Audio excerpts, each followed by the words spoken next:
بسم اللہ الرحمن الرحیم۔ السلام علیکم۔ شیخ عبدالقادر جیلانی رحمۃ اللہ علیہ رئیس اولیاء ہیں۔ ایک مرتبہ رات کو عبادت میں مشغول تھے۔ تہجد کا وقت تھا کہ ایک نور چمکا، جس سے یہ آواز آئی کہ عبدالقادر، تو نے میری عبادت کا حق ادا کر دیا۔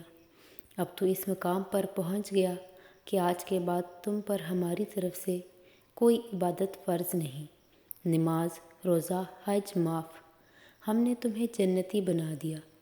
عبدالقادر رحمۃ اللہ علیہ نے سنتے ہی فوراً جواب دیا کہ دور ہو جاؤ مردود، اس لیے کہ نماز حضور صلی اللہ علیہ وآلہ وسلم سے معاف نہیں ہوئی، صحابہ رضی اللہ عنہ سے معاف نہیں ہوئی، مجھ سے کیسے معاف ہو سکتی ہے؟ یہ کہہ کر شیطان کو دور کر دیا۔ اس کے بعد دوسرا نور چمکا جو پہلے سے بڑا تھا، جس سے آواز آئی کہ عبدالقادر، تجھے آج تیرے علم نے بچا لیا، ورنہ یہ وہ داؤ ہے جس سے بڑوں بڑوں کو ہلاک کیا گیا ہے۔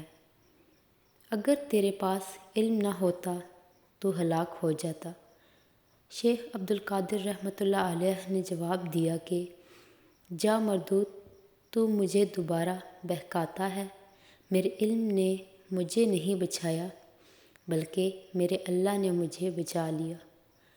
علماء لکھتے ہیں کہ شیطان کا دوسری مرتبہ کا وار پہلے مرتبہ سے زیادہ سخت تھا کہ اس میں تکبر آئے گا کہ مجھے میرے علم اور تقوی نے بچا لیا، لیکن اللہ نے شیخ عبدالقادر رحمۃ اللہ علیہ کو سمجھ عطا فرمائی کہ شیطان کے دونوں واروں کو سمجھ گئے اور دونوں مرتبہ اس کی باتوں میں نہیں آئے۔